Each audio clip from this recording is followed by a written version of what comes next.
হরি বল বললেই ভগবত ধাম হয়ে যাবে। তো ভগবত ধামে যেতে গেলে কিরকম ভক্তি করতে হবে? নিষ্কাম ভক্তি। সকাম ভক্তি করলে কোথায় থাকবো আমরা? এই জগতেই থাকবো। তাই চৈতন্য চরিতামৃতে বলা হচ্ছে কৃষ্ণ ভক্ত নিষ্কাম অতএব শান্ত, ভক্তি মুক্তি সিদ্ধিকামী সকলেই অশান্ত। আমাদের মনটা খুব অশান্ত থাকে। অনেকেই বলে মনকে কি করে নিয়ন্ত্রণ করব? মনকে নিয়ন্ত্রণ করতে গেলে নিষ্কাম হতে হবে। নিষ্কাম মানে কি? নিষ্কাম মানে জড়জাগতিক কোনো কামনা বাসনা থাকবে না।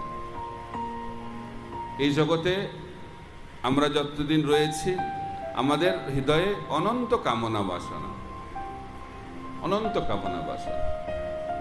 এই অনন্ত কামনা